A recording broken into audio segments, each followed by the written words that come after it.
नमस्कार। प्रोग्राम गुफ्तगू लेकर एक बार फिर हम आपकी खिदमत में हाजिर हैं। जैसा कि आप जानते हैं, इस प्रोग्राम की मार्फत हम आपकी मुलाकात करवाते हैं ऐसी शख्सियात के साथ जिन्होंने ज़िंदगी के किसी न किसी शोबे में कोई ख़ास मकाम हासिल किया है, अपना नाम पैदा किया है। आज जिस शख्सियत को हमने अपने इस प्रोग्राम में ज़हमत दी है, उनका नाम किसी तारुफ का मोहताज नहीं।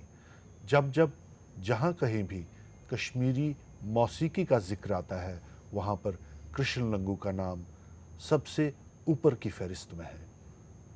आज ये हमारी खुशकिस्मती है कि ये हमारे प्रोग्राम में तशरीफ़ लाए हैं। आपका बहुत शुक्रिया कि आप हमारे यहाँ प्रोग्राम में आए। थैंक यू, धन्यवाद। लंगू साहब, आपने कहाँ से शुरुआत की मौसीकी के फील्ड में जाने से पहले? बाकायदा वो कौन से मरहले थे जो आपने पार किए? मौसीकी की शुरुआत तो हमने माउथ ऑर्गन से की है। हाँ इससे पहले वहाँ उन दिनों 3 सिनेमा हॉल थे हमारे कश्मीर में। जी। एक प्लेडियम, अमरीश और रिगल था, तो और कोई साधन नहीं था। पिक्चरों का बड़ा शौकीन था शुरू से, बचपन से ही। क्या कोई याद, कोई ऐसी फिल्में उस वक्त ज़माने की कौन सी बहुत होती थी? फिल्में उन दिनों नाडिया जान कौस ज़्यादा अच्छा, आते थे, अच्छा। सरदार मंसूर आते थे। वो आप शायद आप हमारे उन ज़माने से फिल्मों पहले का की बात है। बहुत पुरानी बातें हैं। उस वक्त हमारे जो भगवान जी वो डांस कर, उन दिनों हीरो आते थे। अच्छा, ये उसके बाद भोली सूरत दिल, हाँ, क्या बहुत से दिल के उन काले। दिनों शाम थे, अशोक कुमार जी थे, जी, जी। दिलीप कुमार। उन दिनों तो वो नए नए आए। शुरू तो वहीं से हुई। तो फिल्मी गानों का ही हमारे भारत में अगर हम देखा जाए तो संगीत का शुरुआत तो फिल्मों से ही हुआ है। जी। लोगों को रुचि भी बढ़ाई फिल्म वालों ने। तो उन दिनों वो फिल्मी गाने आते थे तो फट से थोड़ा सा याद। तो उस वक्त में माउथ ऑर्गन, उन दिनों सीलोन रेडियो होता जी था। जी, रेडियो, हाँ। सुबह 7 बजे जी जी, मिलन गुप्ता माउथ ऑर्गन हाँ। बजाते थे। जी जी जी। तो वो माउथ ऑर्गन बजाते थे तो बहुत ही खूबसूरत बजाते एक प्रोग्राम था साज और आवाज, पहले एक माउथ ऑर्गन पे धुन या किसी धुन बजाते थे, उसके बाद वो गाना गाए। जी जी। तो उस वक़्त वो बहुत ही, लेकिन माउथ ऑर्गन में बजाता था लेकिन बम्पिंग नहीं आती थी। वो जीभ से बम्पिंग देनी पड़ती है, रिदमिक। अच्छा, तो उसके बाद कोई याद है कौन सा गाना आप माउथ ऑर्गन में, कौन से गाने थे ऐसे सामने सिलो ने, ऐसा ही अच्छा, सांवले सलोने आए दिन बहार के इस जी जी ऐसे ही गाने होते थे। जी जी बहुत से गाने आते थे तो वो हम, लेकिन बम्पिंग नहीं आती थी। खुशकिस्मती से एक दिन मिलन गुप्ता निड्यूज होटल में आ गए। अच्छा, श्रीनगर में पता किया तो मैं उनके पास गया। छोटा था, निकर पहन के गया। उनने देखा, पता नहीं क्या। मैंने कहा सर मुझे शौक़ है। बहुत खुश हुआ। उन्होंने कहा क्या? मैंने कहा मैं माउथ ऑर्गन सीखना चाहता हूँ। ना इसका कोई कॉलेज या स्कूल नहीं है, तो क्या बजाते हो, सुना दो। तो मैंने अपना बजा जो मुझे आता था। उन्होंने कहा नहीं बेटे, इसमें जीभ से बम्पिंग देनी पड़ती। मैंने कहा दिखा दीजिए। फिर उन्होंने मुझे दिखा दिया। तो फिर बहुत ही, उसके बाद थिएटर ज्वाइन किया कला के अंदर। अच्छा। शौक़ तो था ही इस चीज़ का जी। म्यूज़िक का शौक़। घर में भी थोड़ा सा इसका वातावरण था। कैसे, कोई घर में कौन बजा? हमारे बड़े भाई साहब थे। अच्छा। वो फ्लूट बजाते थे और फादर भी कुछ गुनगुनाते थे। अच्छा। तो उन दिनों इस चीज़ का ज़्यादा प्रचार तो था नहीं, इस चीज़ को बड़ा धीमा ही समझते थे। तो लेकिन हमें एक शौक़ था। हमने सोचा कि कुछ भी हो जाए तो हम करेंगे, इस चीज़ में कुछ न कुछ हासिल करेंगे। पढ़ने में इतना दिल नहीं लगता था, लेकिन पढ़ते भी थे, लेकिन उतना तो नहीं जितना होना चाहिए था। तो इतने में वहाँ एक शीतलनाथ था, मंदिर था मंदिर, शीतलनाथ का। जी, वहाँ थिएटर चलता था। अच्छा। उन दिनों धार्मिक थिएटर होता था। अच्छा। हरिश्चंद्र, सत्यवान सावित्री, फिर बाद में सोशल ड्रामे भी आ गए।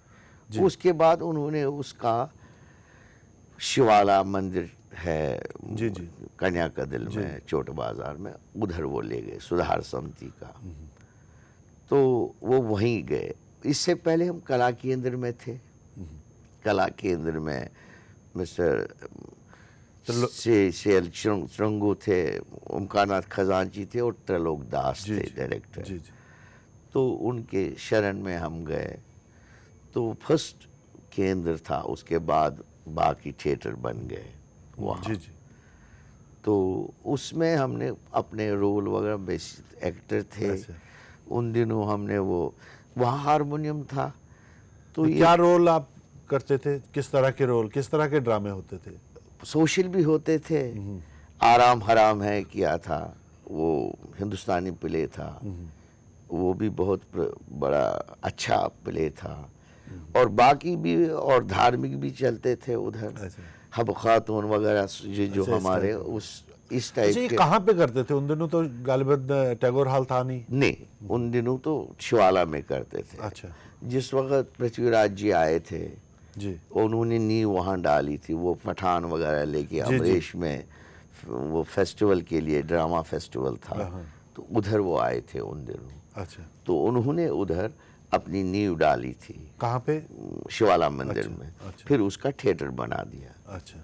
तो उसमें उससे पहले हम कला केंद्र में थे। फिर हमारे वो शिवाला थिएटर के जो मतलब प्रेसिडेंट थे, तो उनने कहा आप जो करते यहीं कर लो, आपके पास थिएटर है नहीं, तो आप यहीं से आप हमारे साथ सम्मिलित होकर हमारे साथ काम कर लो। तो फिर उन्होंने, हम वहीं गए, तो वहीं से शुरुआत हुई। तो वहाँ से ड्रामा वगैरह, उन दिनों इतना था नहीं, लाइटिंग क्या है, खुद ही बनाते थे लाइटिंग, तो खुद ही करते थे सारा। पर्दों का सिस्टम था उन दिनों, पर्दा गिराओ, पर्दा हटाओ, वही फट सीन थे। नारायण का सीन दिखाना था, वो फट सीन थे। लाइटें वगैरह होती थी। उसके बाद हमारे दास साहब, त्रिलोक दास आ गए मुझे घर पे। उनने कहा इस फार्म को साइन कर लो। तो साइन करके मैंने कहा काहे के लिए? कहना ये INB मिनिस्ट्री में एक पोस्ट निकली है, वहाँ ट्रेनिंग आपको मिलेगी, बाकायदा थिएटर की ट्रेनिंग मिलेगी, आप ये भर दो, सर्विस भी मिलेगी। तो मैंने भर दिया वो। इतने में ही हबीब तनवीर साहब आ गए। फेस्टिवल चला टैगोर हॉल का। अच्छा। शुरुआत हो गया टैगोर हॉल का। तो हबीब साहब आ गए।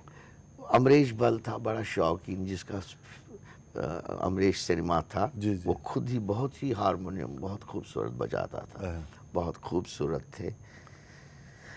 तो उन्होंने पैसा देकर हबीब साहब को बुलाया, हबीब तनवीर को। अच्छा। तो दिल्ली से वो आए, उन्होंने अपने साथ बहुत से लोग, पूरा ट्रुप लेके आ गया। और यहाँ भी टैलेंट जो थी वो ले गए। इतने में ये भी एक बड़ी अजीब घटना हुई है। वहाँ पर उनके वो एक बादशाह था उस थिएटर में, उसको शौक था कि हम दर्जी का काम भी करें, फ़लसफ़ी का भी, शमशेरबाजी का, उस टाइप का थिएटर मतलब ड्रामा था। तो उन्होंने कहा सबको, जब सिलेक्शन हुआ तो उन्होंने कहा हमें शमशेरबाज चाहिए। तो एक हमारे थे और रैना जी, वो आकाश युवा विविध भारती के सबसे पहले अनाउंसर थे। अच्छा। बहुत सुंदर बोलते थे। वो एकेडमी में सर्विस करते थे उन दिनों। तो उसको कहा, मगर वो उसको भारत भूषण ही कहते थे। भारत की जो वो उसी शक्ल का था, उसे भारत भूषण ही कहते थे। एक्टर तो अच्छा था, लेकिन बड़ा सॉबर एक्टिंग करता था। तो उससे पूछा गया, भाई हमें शमशेरबाज का रोल आपने करना। उन्होंने कहा मैं नहीं कर पाऊँगा। उन्होंने कहा हमें चाहिए। इतने में वो घर आया, जब उसका लंच होता था, लाल मंडी से वो सर्विस करता था एकेडमी में। तो घर आया, मेरे को देखा, मुझे देखा, चलो एक बहुत बड़ा डायरेक्टर आया है, रोल करोगे? मैं कहा करूँगा। उन दिनों मुझे हिंदुस्तानी ज़्यादा बोलने नहीं आता ही नहीं था। मैं कहा चलो ठीक है हम चलेंगे। तो इतने में गया तो उन्होंने मुझे, इनसे मैंने पूछा पहले क्या ये हिंदुस्तान कश्मीरी समझता है? नहीं। मैं ठीक है, मैं कश्मीरी में बोलूँगा, समझे तो समझे ना समझे। तो फिर जब मैं पहली एंट्री लिए टैगोर हॉल की, तो मैंने वो गैलरी से देखा, बड़ा लंबा जीन पहन के कर्ली बाल और पाइप लेके ऊपर से नीचे आ रहा है। तो कहा क्या नाम है आपका? मैं कहा ना मेरा नाम कृष्ण है।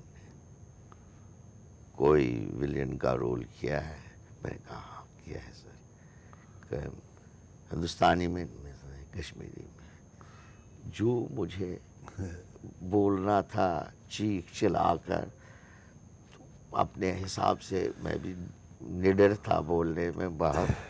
जो मेरी उस वक्त जो जवानी का जोश था, जो तो बड़ा खुश हुआ, एक्सीलेंट। मेरे को ने कहा यही शमशेरबाग चलेगा, क्योंकि उन दिनों ये फिल्में चलती थी, नाडिया जान का और सरदार मंसूर, तलवारबाजी वगैरह। बचपन में बच्चों के साथ वो तलवारबाजी का वो करते थे। तो उन्होंने कहा ठीक। फिर उन्होंने मुझे कहा डायलॉग मुझे दे दिए। उन दिनों निकी, जिसको उमा खोसला कहते हैं, निकी आपा रेडियो के प्रोग्राम की वो उसमें भी उसका रोल था। उसको उसका एक्सेंट बहुत ही सुंदर था, बहुत खूबसूरत बोलती थी। तो उसको कहा भाई इसको रोल दे दो। उसने मुझे बोलना था चलिए जनाब शुरू कीजिए, तलवारबाजी में चलिए जनाब शुरू कीजिए। तो मैं बोलता हूँ चलो जनाब शुरू करो, ऐसे ही। मैं कहा नहीं बेटे शुरू की मात्रा लगा, बहुत प्यार से सिखाया। तो इतने में हमने रट करके उधर इधर करके वो डायलॉग कर दिया, याद करके। फिर उन्होंने बहुत ही तारीफ की। तो जिस वो बड़ा अच्छा फेस्टिवल, उसमें निकी भी थी, विलायत जाफरी थे, बहुत से लोग थे। वो पहली मर्तबा मैंने टैगोर हॉल देखा। इससे पहले हम जब भी कोई हम प्रोग्राम करते या तो निडोज में जाते थे, वो एक हॉल था। जी जी। इतने में आहिस्ता आहिस्ता इसकी रुचि बढ़ गई। इतने में जब दास साहब ने मुझे वो, अच्छा लघु साहब, अभी तक हमने आपके शुरुआती ज़िंदगी और आपके थिएटर की ज़िंदगी के बारे में बात की। अब हम बात करेंगे आपकी संगीत की ज़िंदगी। संगीत में आप कैसे आए और कैसे आपने संगीत को अपनाया थिएटर को छोड़ के, मगर वो करेंगे हम एक छोटे से ब्रेक के बाद। गुफ्तगू प्रोग्राम में आज हम बात कर रहे हैं प्रसिद्ध संगीतकार कृष्ण लंगू के साथ, और ये बातचीत यूं ही जारी रहेगी एक छोटे से ब्रेक के बाद।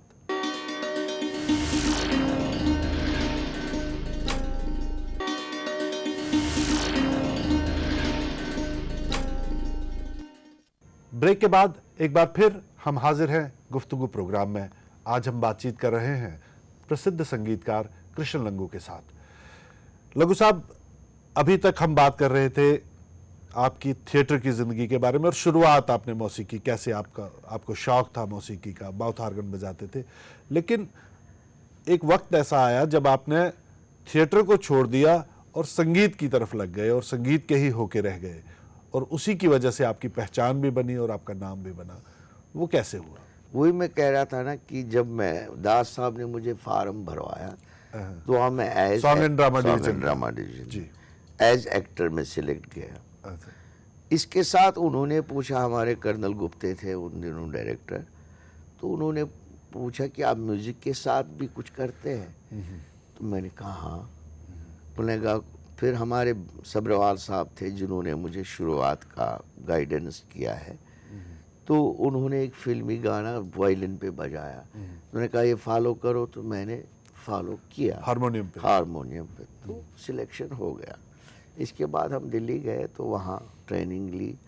इतने में एक प्रोग्राम आया, वैरायटी प्रोग्राम, जिसमें गाने, क्योंकि हमारे सॉन्ग एंड ड्रामा डिवीजन में उन दिनों कर्नल साहब ने बहुत सी खूबसूरत, जैसे गुलाम अहमद राह, अली मोहम्मद निश्तर, ओमकार नाथ कोल, जितने भी रेडियो वगैरह के सिंगर्स थे, उनको सिलेक्शन में लाया था। उन्होंने कहा मेरे पास कश्मीर ट्रूप में अच्छे सिंगर हैं, मैं वैरायटी प्रोग्राम भी करूँगा। इतने में मुझे नाम लिखा कि आप भी वैरायटी में रहो। तो मैं आ गया, तो मेरा नाम है। तो फिर हमारे सब्रवाल थे, वो प्रोड्यूसर थे, उन्होंने कहा भाई चलो सा दे दो मुझे। अच्छा। मुझे, मैं उनकी तरफ देखता हूँ, मुझे पता ही नहीं था सा क्या चीज़ है।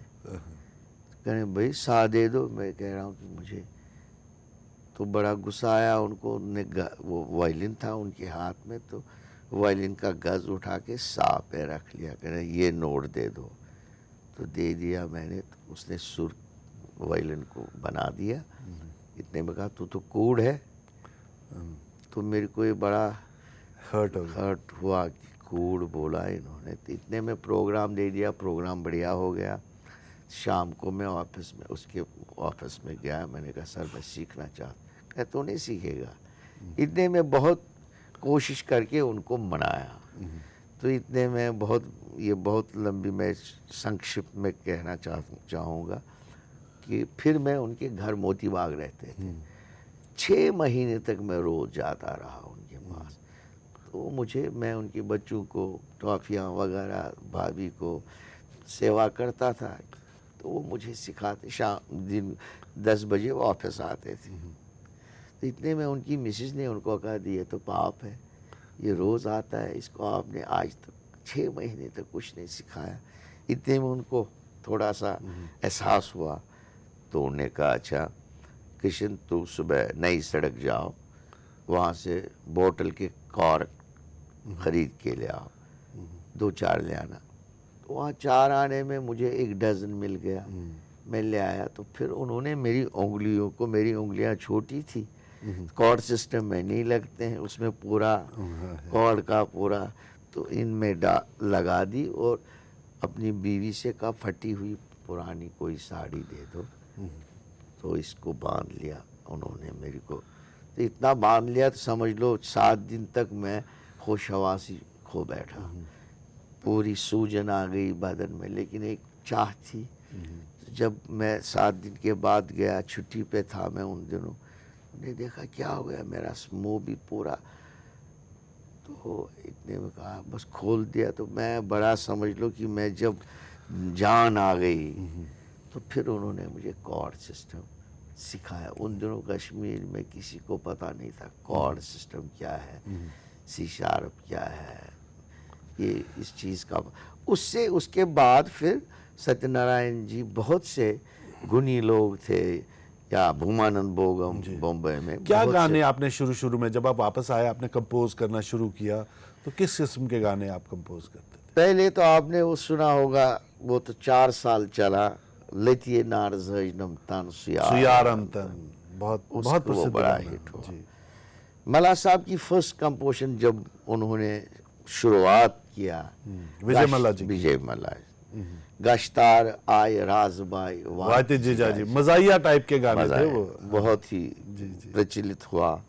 उसके बाद मल्ला साहब ने अमियर करनस बांबरे हुरे मिनुनम सूर्य दिल, उनकी ही दूसरी हबाइशी गुमान है, अक्सत बेब गंजर मबा हम्बाइशी। शमीम जी, उन्होंने, मैंने उनके ईपी भी बना दिए, शमीम आज़ाद की। वो उन्होंने बहुत से गाने, वो हर मुख बरतल जागे मदनो, ईद हमती लागियो, या जहाँ राजाबाज की, शायद आपने वो सुना होगा, मलाल त्रय सालिखना। जी जी जी। उसके बाद जलवह दूर त्रय, हतई विचार ने लोग चार, बहुत से गाने बना दिए। ये वहाँ का दौर था उन दिनों। तो गुलाम हसन सोफी ने भी बहुत से गाने गाए। जी जी जी। उसके गाने भी बहुत हिट हो गए। जितने भी सिंगर वहाँ थे उन दिनों, उनके सारे गाने। हाँ, कैलाश जी ने भी सब। रेडियो के बाद एक दौर आया जब टेलीविजन शुरू हुआ, और आपने, चूंकि आपको एक्टिंग का भी आपके पास बैकग्राउंड था थोड़ा, और मौसीकी में भी आप थे, तो आपने टेलीविजन की तरफ मूव किया। ये गुलगुलशन गुलफाम से आपको सबसे ज्यादा पूरे नेशन में, हाँ, मैं आपकी प्रसिद्धि हुई, पूरे नेशनल लेवल पे लोग आपको जानते। उन दिनों तब तक तो कश्मीर को कोई जानता नहीं था। जी। तो जब गुलशन गुलफाम बना तो इसने सारे भारत में एक ही चैनल था उन जी, दिनों, दूरदर्शन, आजकल जी, बहुत चैनलें हैं, तो उन दिनों एक ही चैनल था। ये सारे भारत में पूरा छा सभी गया। लोग देखते तो कश्मीर भी कोई चीज़ है जिसमें रबाब, उन दिनों पता ही नहीं था कश्मीर में मौसीकी क्या है। उससे बड़ा उसमें ऑप्ट्रान अवार्ड भी दिया गया जी, आपको अवार्ड मिला था और भी अवार्ड मिले थे आपको। और रापा अवार्ड मिला, जी। ऑप्ट्रान अवार्ड भी मिला। वो 12-13 आदमियों को ही मिला, जैसे हेमा मालिनी जी, बी आर चोपड़ा, रामानंद सागर, वेदराही जी, परीक्षित साहनी, इनका क्या नाम, बहुत से लोग, पंडित जसराज। पंडित जसराज, मेरे को भी उनमें मैं भी एक हूँ। और बैकग्राउंड म्यूजिक के लिए रापा वालों ने भी अवार्ड दिया। जी, तो ये तो बहुत, उसके बाद फिर चालू ये और भी आपने बहुत से सीरियल्स में, बहुत खासतौर से- पे बॉम्बे के बहुत से सीरियल्स में आपने, घुटन भी मैंने जी। किया। उसके साए बाद देवदार के। साए देवदार के, जी, राज बब्बर साहब का बुलबुल बाग भी था। जी, और पतझड़ था। जी, जी, और दिल्ली में भी बहुत से जी, किए, जी। वर्षा की, वो बहुत से, और श्रीनगर में तो बहुत जी, से जी। वो तो सिनेमिस्टा के लिए अभी भी आप काम करते हैं? मैं करता खासतौर- हूँ। जी। हाँ जी, उनके साथ करता आप क्यों, आपको कभी ऐसा जहन में आपके आया कि आपको ऐसी ऑफर्स आई हो कि आप बॉम्बे में ही, क्योंकि बॉम्बे तो हूँ। गढ़ मेरे है। को आ गई, लेकिन मुझे एक आप समझ लीजिए, ये क्या समझेंगे ये मैं नहीं कह पाऊंगा। मुझे एक, मैंने बहुत किया तो नहीं, अभी मैं करना चाहता हूँ।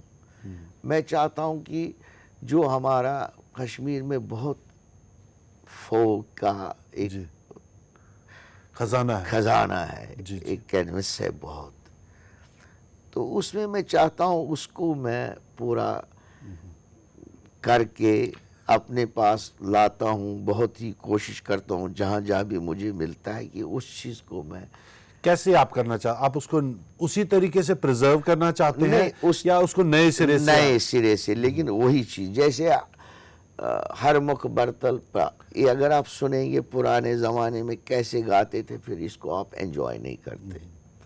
उसको थोड़ा सा हमने मॉडर्न इंस्ट्रूमेंट्स पे, मॉडर्न नहीं, स्टाइल। मॉडर्न इंस्ट्रूमेंट कुछ नहीं दिया, लेकिन उसकी लयकारी में उन दिनों रफ्तार तांगे धीमी की थी। जी, जी, जी। हमारे कश्मीर में कहते थे, अगर किसी को दुआ देनी हो, कहते थे खसून गुर्त वसवी नाव, जहलिम जहाँ से बहता है उसके लिए तुम्हें भगवान नाव दे। अच्छा। यही ट्रांसपोर्ट था, चढ़ने के लिए घोड़ा। तो रफ्तार भी वैसी ही थी। उस रफ्तार को मैंने तेज किया, उस मौसीकी को मैंने छेड़ा नहीं, क्योंकि वो हमारे पूर्वजों की धरोहर है। जी, उनसे ही हमें इंस्पिरेशन आई है, हम उसको कैसे ख़त्म करें। तो वेस्टर्न म्यूजिक ने हमारे इस संगीत को, अब देख लीजिए अभी भी कौल साहब, आप इस एज में भी पुराने फिल्मी गाने सुनते हैं, क्या है उसमें, कुछ तो है जिसकी पर्दादारी है। जी, जी, बेशक। तो आजकल भी सुनते हैं, तो 15 दिन के बाद वो कैसे डस्टबिन में होता है। जी, तो वो चीज़ उन्होंने उस चीज़ को संवार के बनाया है। जी, उसी चीज़ को हम बिगाड़ नहीं चाहेंगे, लेकिन उस चीज़ को रफ्तार में थोड़ा आज के माहौल के मुताबिक बना के लोगों के सामने, नई जनरेशन के सामने को, क्या नई जनरेशन को आप कहना चाहेंगे? बहुत से लोग अब संगीत में आ रहे हैं, इतने बड़े प्रोग्राम आयोजित किए जा रहे हैं जिनमें एकदम इंस्टेंट फेम भी बच्चों को मिल जाता है, एकदम रियलिटी शोज में भरे, हर चैनल पे अपना अपना एक रियलिटी शो चल रहा है जिसमें लोग गा रहे हैं, बजा रहे हैं। बेसिकली मैं पब्लिक संगीत सीखने वाले को मैं कहूँगा कि पहले सुर संगीत के साथ पहले अध्ययन संगीत का कर लो। जैसे पलटे हैं, अलंकार है, रागों के प्रति उसको ध्यान देना चाहिए। अगर अच्छा संगीतकार बनना है तो उसको उस चीज़ की लयकारी होनी चाहिए। जब तक वो उस चीज़ में, लेकिन टैलेंट तो कुदरत की अलग देन है, जी, वो होती है, लेकिन अगर वो उस चीज़ पे घुस जाए तो सोने पे सुहागा बन जाएगा। वो बहुत ही खूब, वो हमारे भारत का एक अच्छा सितम बन सकता है अगर वो संगीत को सीखे। सीखने के बगैर ये चीज़, हाँ किसी में टैलेंट, वो फट से, उसको कंप्यूटर की तरफ ब्रेन है, वो फट से गाना याद रखता है, वो कुछ समय तक, उसके बाद एज जब आती है फिर उसके याद नहीं रहता है। तो जब वो सरगम वगैरह सीख लेगा, उससे उसको ज्ञान होगा, पूरा पता चलेगा क्या गायकी का क्या अंग है और ठाठ क्या है, संगीत क्या है, रागों का रंग। राग है तो राग जैसे कंपोजने हैं पुराने हमारे संगीतकारों ने किए हैं, लेकिन फोक जो है, फोक को भी उन्होंने असेंबल करके रागों का प्रयोग। जी जी जी, जैसे पहाड़ी राग है वो भी तो नहीं, मतलब जितने भी संगीतकारों ने क्लासिकल बनाया जी जी, तो वो तो फोक को ही आधार, जी जी, जब तक उन्होंने गाने सुने उसको फिर एक ढांचे में डाला, उसमें कलर दे दिया, ये वाइट रंग है, ये येलो है, ये ब्लैक है, इस तरह से। लम्बू साहब, बातें तो आपसे बहुत की जा सकती हैं और आपने जितनी खिदमत हमारी रियासत में और बल्कि पूरे देश में संगीत की है, उसके लिए आपको, आपके साथ पूरा दिन भी अगर हम बातचीत करते रहे वो भी कम होगा, लेकिन हमारे प्रोग्राम का समय महदूद है। आप हमारे प्रोग्राम में तशरीफ़ लाए, आपका बहुत शुक्रिया। और हम आशा करते हैं कि जो आप संगीत के क्षेत्र में अभी और करना चाह रहे हैं वो ईश्वर आपको उसमें सफलता दे, धन्यवाद। और आप इसी तरह आने वाले वक्तों में भी संगीत की सेवा करते रहें। आप हमारे प्रोग्राम में आए, आपका बहुत शुक्रिया। इसके साथ ही हमारा आज का ये गुफ्तगू प्रोग्राम यहीं ख़त्म होता है। अगले हफ्ते हम आपसे फिर मिलेंगे एक नई शख्सियत के साथ। तब तक के लिए आदाब।